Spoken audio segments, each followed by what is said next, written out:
भाई लोग तो कैसे हो? तो यार देखो, मंडे था कल, ठीक है, और कल मेरे को क्या बोलता, कुछ काम भी था, तो इसी वजह से ना तो लाइव स्ट्रीम हो पाई ना एपिसोड आ पाए थे। और कल पूरा टाइम मिला नहीं था, तो अभी एपिसोड डाल रहा हूँ, ठीक है। ठीक है, एपिसोड की शुरुआत। उन्हें थोड़ी देर और रोक कर रखो, मैं जब तक यहाँ पर इस कोडेक्स को आत्मसात कर लेती हूँ। यहाँ पर प्रत्युषा जल्दी से उस कोडेक्स को अपने हाथ के अंदर ली हुई थी। वो वही किताब थी जो उसके अक्षर थे और उसके अंदर दिमाग के जा रहे थे। वह धीरे धीरे उसको आत्मसात करने की कोशिश कर रही थी। तो वहीं दूसरी तरफ नमन ने भी अपना सिर हिलाया और उसने कहा, हाँ मिलाडी, आप चिंता ना करें, आप आराम से अपना काम कर सकती हैं, मैं यहाँ पर इन सभी को संभाल लूंगा। उसके साथ में भूम भूम भूम, यहाँ पर जो नमन था वो अपने कृपान को आगे की तरफ बढ़ाता है और उसके साथ में वह सामने खड़े हुए सभी के अटैक्स को रोकने लगता है। वहाँ पर नमन पीछे की तरफ जा तो रहा था, लेकिन वास्तव में वो अकेला ही यहाँ पर उन सभी के अटैक्स को देखते जा रहा था। ये क्या, ये यहाँ पर उन सभी अटैक्स को एक साथ अपने काबू में कर पाने में कामयाब हो गया। यहाँ पर विपिन पूरी तरह से हैरान परेशान होकर वहीं पर ही देख रहा था। हाँ, माना कि प्रत्युषा ने केवल एक ही हाथ के साथ में उन्हें वहीं पर ही रोक लिया था, लेकिन यहाँ पर नमन ऐसे कैसे कर सकता था? क्या नमन भी वास्तव में इस तरह से पावर को हासिल कर पा रहा था? आखिरकार उसने कुछ समय पहले ही तो अपनी एक सफलता हासिल की थी, तो आखिरकार कैसे वह यहाँ पर इतनी ज्यादा शक्तिशाली पावर को यूज कर पा रहा था?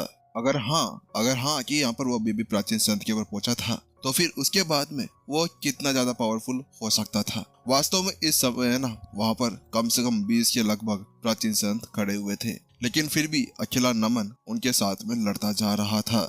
क्या नमन यहाँ पर अभी प्राचीन संत के लास्ट स्टेज के ऊपर पहुंच चुका है, जो यहाँ पर रक्त पुनर्जन्म होता है? लेकिन जहाँ पर नमन इसी तरह से उनसे लड़ते जा रहा था, वहीं दूसरी तरफ अचानक से आरिफ की आवाज सुनाई देती है, चलो जल्दी करो, जल्दी से हमारी उस फॉर्मेशन को यहाँ पर लगा दो।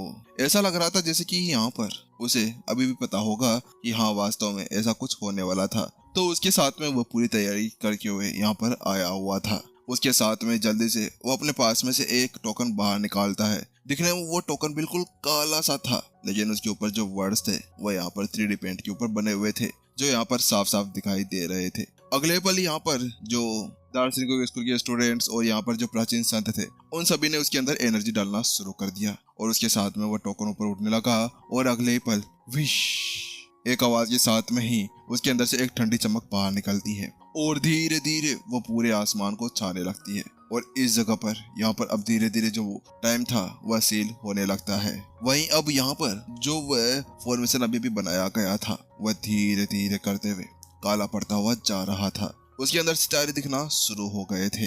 ये क्या, स्वर्ग का तारा फर्श? पर अचानक से नमन ने जैसे उस चीज को देखा ना, तो उसके साथ में ही यहाँ पर वो पूरी तरह से हिल चुका था, क्योंकि अभी भी वो देख पा रहा था कि आसमान के अंदर स्वर्ग का तारा फॉर्मेशन आ चुका था। स्वर्ग का तारा फॉर्मेशन एक प्राचीन संत कलाकृति थी। वास्तव में उसको ये नहीं लगा था कि ये लोग यहाँ पर अपने साथ में इस फॉर्मेशन को लेकर भी आ सकते थे, क्योंकि वास्तव में यह कोई नॉर्मल फॉर्मेशन नहीं था। इस फॉर्मेशन के अंदर अपनी एक अलग ही ताकत हुआ करती थी। तो वहीं दूसरी तरफ जैसे ही वो फॉर्मेशन वहां पर लगता है ना, तो उसके साथ में आर्यव तो कतई अब फैल चुका था। वह कहता है चिंता मत करो, आज मैं यहाँ पर तुम्हें मार कर छोड़ूंगा, तुम यहाँ पर इसको अपना डेथ डे मना सकते हो।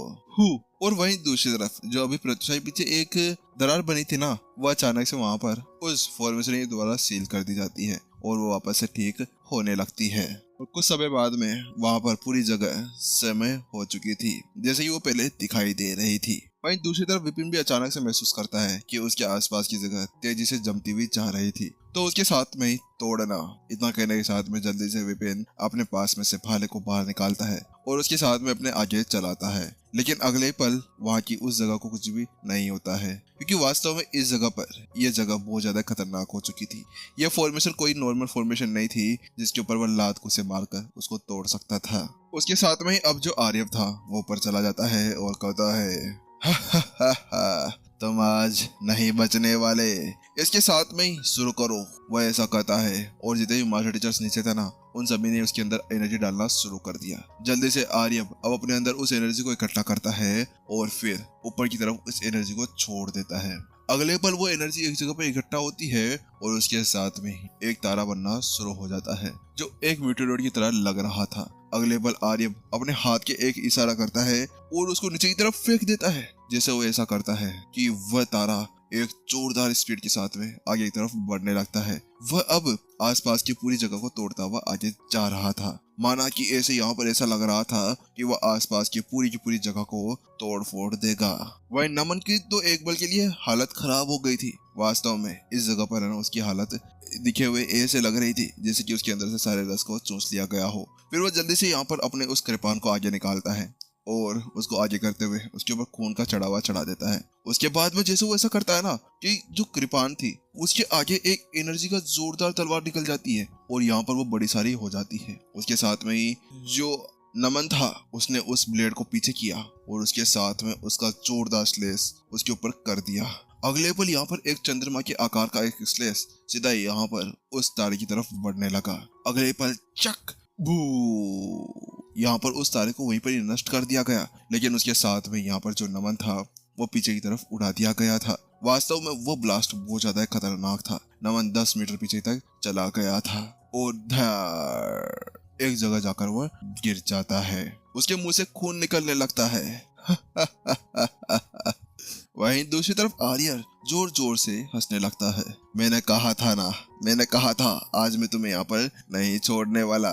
तुम्हें क्या लगा था कि मैं तुम्हें यहाँ पर ऐसे ही जाने दूंगा? इस जगह पर जब आर्यन ने देखा कि यहाँ पर उस फॉर्मेशन के सामने नमन कुछ भी नहीं कर सकता था और उसकी हालत देखकर तो वह बड़े खुश के साथ में कह रहा था।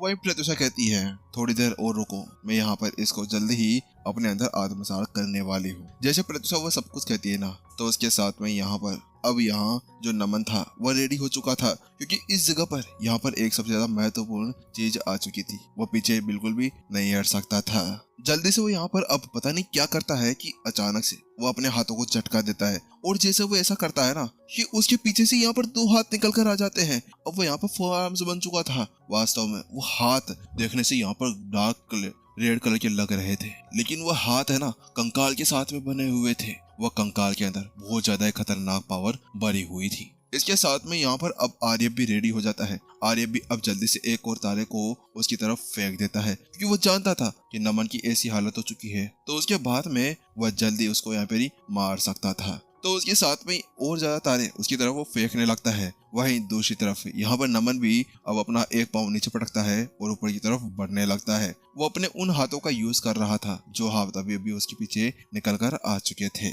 और भूम अगले पल यहाँ पर वो जो हाथ थे ना वो आगे की तरफ बढ़ते हैं और उस तारे को केवल एक ही पंच मारते हैं, जिसके साथ में यहाँ पर नमन उस तारे के अंदर से आर पार निकल जाता है और वो तारा पीछे की तरफ ही धड़ाम से ब्लास्ट हो जाता है। ये क्या है? वहीं आर्यन की हालत पूरी तरह से खराब हो चुकी थी जब उसने देखा कि जो हाथ अभी अभी नमन के पीछे निकल कर आए थे वह यहाँ पर कितने ज्यादा पावरफुल थे। अगर ये इतने ज्यादा पावरफुल है तो आखिरकार जिसके ये हाथ हैं वह कितना ज्यादा पावरफुल हो सकता था, क्योंकि वास्तव में यहाँ पर वह समझ पा रहे थे कि वह हाथ चाहे से नमन के अंदर से निकले हों लेकिन वह हाथ उसके नहीं थे। वहीं दूसरी तरफ ये एनर्जी कैसी है? यहाँ पर विपिन की आंखें तन जाती है। वह महसूस कर पा रहा था कि वह एनर्जी जो अभी अभी वहां से निकल कर आ रही थी ना वह एनर्जी यहाँ पर उसको जानी बेचानी लग रही थी। ये तो भयानक के हाथ है।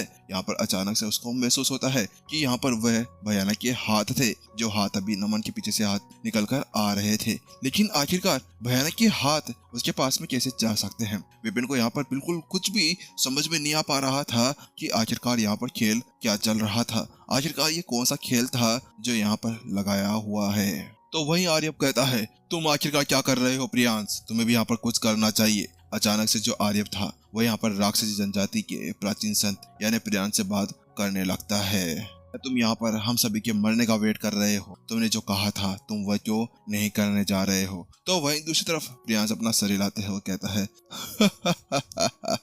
क्या चिंता कर रहे हो? चिंता मत करो, यहाँ पर मैं ऐसे ही बैठने के लिए नहीं आया हुआ हूँ। उसके साथ में अब प्रियांश भी आगे बढ़कर आ जाता है। यह क्या? ये कैसे हो सकता है? क्या दार्शनिक स्कूल वाले वास्तव में राक्षसों के साथ में मिले हुए हैं? वहीं दूसरी तरफ विपिन की हालत पूरी तरह से खराब हो चुकी थी जब उसने देखा कि यहाँ पर अभी अभी जो प्रियांश राक्षसों की जनजाति के अंदर से था वह अचानक से आगे बढ़कर आ जाता है।